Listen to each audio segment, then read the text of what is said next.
বর্তমান সমাজে দেখবেন জেনা, ব্যভিচার, উলঙ্গপনা, বেহায়াপনা এবং এই যে বিবাহিত জীবন এবং অবিবাহিত জীবনের যে পার্থক্য, ব্যালেন্স, সেই জিনিসগুলো আমাদের সমাজ থেকে একেবারে বিচ্যুত হয়ে যাচ্ছে।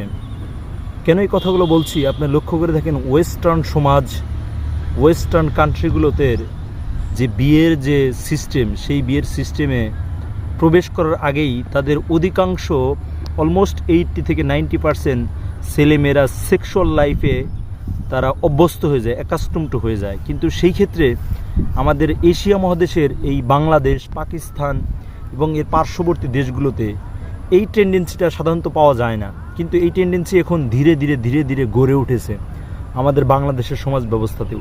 আপনারা যদি সাম্প্রতিক একটি স্ট্যাটিস্টিক্স লক্ষ্য করে থাকেন তাহলে দেখবেন আমাদের এই বাংলাদেশে এই মুহূর্তে প্রায় 50 লক্ষ নারী আছে অবিবাহিত। এই নারীগুলো কারা? যারা অনেক বেশি লেখাপড়া করেছে বা লেখাপড়া করে নাই। বেশিরভাগ সংখ্যাই হলো বেশি লেখাপড়া জানা মানুষ। দেখবেন তাদের লেখাপড়া করতে করতে মানে 25, 30, 35 বছর হয়ে যাচ্ছে।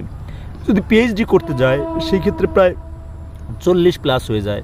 অসংখ্য নারী আছে যে সমস্ত নারীরা সর্বোচ্চ শিক্ষায় শিক্ষিত, কিন্তু আদতে ইসলামিক ভিউ পয়েন্ট থেকে যদি আপনি রিসার্চ করেন, দেখেন, তাহলে দেখবেন তারা একেবারেই শিক্ষিত না। কি কারণে আমি এই কথা বলছি? কারণ আল্লাহ তাআলা মানুষকে এমনভাবে বায়োলজিক্যালিভাবে সৃষ্টি করেছেন, যেই সৃষ্টির মধ্যে আপনি যদি বিয়ে না করেন তাহলে আপনি পূর্ণাঙ্গ নারী হতে পারবেন না, পূর্ণাঙ্গ পুরুষও হতে পারবেন না। সেই ক্ষেত্রে বিয়ে কিন্তু অন্যান্য শিক্ষা পাওয়ার আগেই কিন্তু আপনার বিয়ে করার কথা বলা হচ্ছে। অনেকেই প্রশ্ন করে থাকে যে আমি যদি স্বাবলম্বী না হয়ে থাকি বা মেয়ে যদি স্বাবলম্বী না হয় সেই ক্ষেত্রে সে বিয়ে করতে পারবে কিনা। কিন্তু আল্লাহ তাআলা কিন্তু স্পষ্ট কোরআন হাদিসের বিভিন্ন পরতে এই জিনিসটা ব্যাখ্যা করছে যে তোমরা যদি রিজিকের সন্ধান করতে চাও তাহলে বিয়ে করো। অর্থাৎ বিয়ের সাথে রিজিকের বিশাল বড় একটা কানেকশন আছে। কিন্তু আমাদের বাংলাদেশের তরুণীদের মধ্যে লক্ষ্য করা গেছে যে বয়স তার 35 হয়েছে, এখন সে বিয়ে করতে চায় ধরেন 40 বছর বা 35 বছরের কোনো পুরুষকে, যে পুরুষ প্রতিষ্ঠিত। কিন্তু এটা তো খুব স্বাভাবিক, যেই পুরুষটার মধ্যে ইসলামিক জ্ঞান আছে, ইসলামিক নলেজ আছে, সেই পুরুষটা তো স্বাভাবিকভাবেই 30 বা 35 বছরের কোনো নারীকে বিয়ে করতে চাবে না। এটাই তো স্বাভাবিক। কারণ ইসলাম এবং অন্যান্য ধর্মে যে কথাগুলো বলা হয়েছে সেটা হলো যে নারীর বিবাহের সময় যৌনকাল শুরু হওয়ার পর থেকেই, অর্থাৎ 13 থেকে 19, 20, এটা হলো একটা পারফেক্ট সময়। সেই টাইমের মধ্যে যদি আপনি বিয়ে না করেন, আপনি লেখাপড়া শেষ করার পরে আপনি কেরিয়ার বিল্ড আপ করলেন, ম্যাটেরিয়ালিস্টিক অর্জন করলেন জিনিসগুলো, এরপরে যদি আপনি এখন বিয়ে করতে চান, আমি অনেক নারীর সাথে এই সমস্ত বিষয়গুলো নিয়ে কথা বলি, তারা দেখা যাচ্ছে বয়স তার 35, 36, 37, 40 হয়ে যাচ্ছে। সে চিন্তা করতেছে যে আমি এমন একটা পুরুষকে বিয়ে করব যে প্রতিষ্ঠিত হয়েছে এবং তার প্রিভিয়াস লাইফে কি ঘটনা ঘটছে সেটা আমার কাছে মেজার করে না। এর মানে কিন্তু সেও নিজেও দুশ্চরিত্র। আপনার কি মনে হয় মানুষ কি কোনোভাবে ফেরেশতার ভূমিকা পালন করতে পারে না তো? কারণ মানুষকে আল্লাহ তাআলা এমনভাবে সৃষ্টি করছে, সে ইমোশন হবে, তার আবেগ কাজ করবে, সে বিভিন্ন ধরনের খারাপ কাজে ইনভলভমেন্ট হবে। যদি তার জৈবিক চাহিদাটা মিট আপ না করতে পারে তাহলে এটা 100% করবে। আপনি 5 ওয়াক্ত নামাজ পড়েন, আমি পূর্ববর্তী ভিডিওতে দেখেছিলাম যে ইসলামিক কোড অফ কন্ডাক্ট বা ধর্মীয় কোড অফ কন্ডাক্ট আপনার জীবনকে কিভাবে প্রভাবিত করে, ওই ভিডিওটা দেখে আসতে পারেন। ওই ভিডিওটার একটু এক্সটেনশন হিসেবে এটাকে আপনি দেখতে পারেন।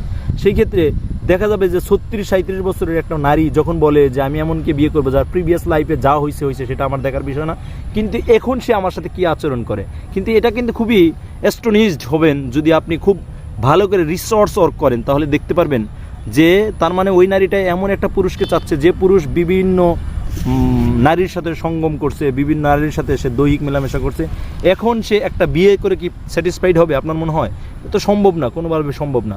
সুতরাং এই নারীও কিন্তু যদিও 5 ওয়াক্ত নামাজ পড়ে, বোরকা পর্দা করতেছে, আপনার মনে হচ্ছে অ্যাপারেন্টলি মনে হচ্ছে খুবই ভালো, কিন্তু আদতে ভালো না। কি কারণে ভালো না? আল্লাহ তাআলা নিজেই বলে দিয়েছে এই কথাগুলো যে আপনি যতক্ষণ না পর্যন্ত আপনি বিয়ে না করছেন, অর্থাৎ আপনার রিজিকের সন্ধান না করছেন, ততক্ষণ পর্যন্ত আপনি পূর্ণাঙ্গ ইমানদার হতে পারবেন না। আর এটা আমরা সকলেই জানি যে আপনার যদি বিয়ে করার পাশাপাশি যদি আপনি রিজিকের অন্বেষণ করেন তাহলে আল্লাহ তাআলা আপনার রিজিকের সন্ধান করে দেবেন। সুতরাং সকলেরই উচিত যে এই বাংলাদেশের যে 50 লক্ষ নারী আছে, এই নারীগুলো যেন ব্যভিচারী অ্যাক্টিভিটিতে জড়িয়ে না পড়ে বা বিভিন্ন খারাপ কাজে অ্যাক্টিভিটিতে না জড়িয়ে পড়ে। সেই ক্ষেত্রে বাবা, ভাই, বোন এবং অন্যান্য পাড়া প্রতিবেশী যারা আছে তাদের হক হলো তাদেরকে বিবাহের বন্দোবস্ত করা। এখন বিবাহের বন্দোবস্ত কীরকম হতে পারে, প্রবলেমটা আমি একটু ডিপতে আপনাদের করে দেখাচ্ছি যে প্রবলেমটা আসলে মূলত কোথায়। যখন ওই নারীটা চিন্তা করে যে আমি 40 বছর বয়সে কোনো পুরুষকে বিয়ে করব, যার প্রিভিয়াস লাইফ যা ছিল সেটা আমার দেখার বিষয় নয়, তখনই কিন্তু প্রবলেম হবে। অর্থাৎ একটা পুরুষ যদি একটা নারী করেও বিয়ে করে, তারপরেও কিন্তু 50 লক্ষ নারী আনম্যারিড থেকে যাচ্ছে। অর্থাৎ একটা পুরুষ যদি 4টা করে বিয়ে করে বা 2টো করেও বিয়ে করে অন্তত, তাহলে দেখবেন এই গতিটা স্লোথ হবে, যেটা বাংলাদেশের সমাজের মধ্যে একটা ব্যালেন্স সৃষ্টি করবে।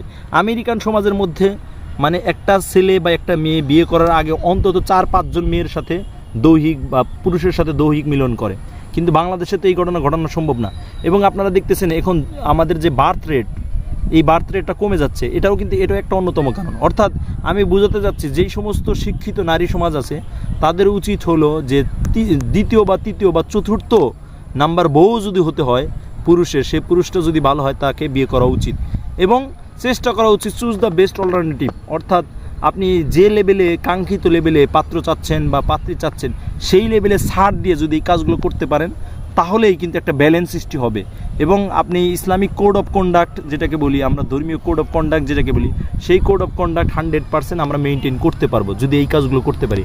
সুতরাং আসুন আমরা যে সমস্ত নারী সমাজ, আমাদের বাগ্নি বাতিজি বা আপনার মেয়ে আছে, তাদেরকে এই জিনিসগুলোতে আমরা বড় করি, এই জিনিসগুলোতে অভ্যস্ত করি যে আসলে আমাদের এই করা উচিত এবং এই করা উচিত না। আসলে মানুষের জীবন তো খুব শর্ট লাইফ, সেই শর্ট লাইফের জন্য আপনি উচ্চাকাঙ্ক্ষা ধরতে ধরতে দেখা গেল আপনার বয়স 35-40 চলে গেছে, কিন্তু আপনি বিয়েতে আবদ্ধ এখনও হতে পারেননি। অর্থাৎ আপনার যে কুকর্ম করছেন, সেই কুকর্ম কিন্তু আপনার পরিবারের উপরেও দায় বর্তাবে। সুতরাং আমাদের পরিবারেরগুলোও কিন্তু এগুলো দায়িত্ব আছে, আমাদের সকলেরই দায়িত্ব আছে যে ওই সমস্ত মেয়েগুলোকে যেভাবেই হোক আমরা একটু বুঝিয়ে সুঝিয়ে একটা পুরুষের পাত্রস্থ করা, এবং ওই পুরুষটাও যদি দেখা যায় 2টা বা 3টা বউ মেনটেন করতে পারে তো করা উচিত। ভালো, এটা খুবই ভালো, সমাজের জন্য ভালো এবং সমাজের জন্য একটা ব্যালেন্স সৃষ্টি করে সমাজের মধ্যে যে ধর্মীয় কোড অফ কন্ডাক্ট সেগুলো 100% মেনটেন করা সম্ভব হবে। ধন্যবাদ সকলকে।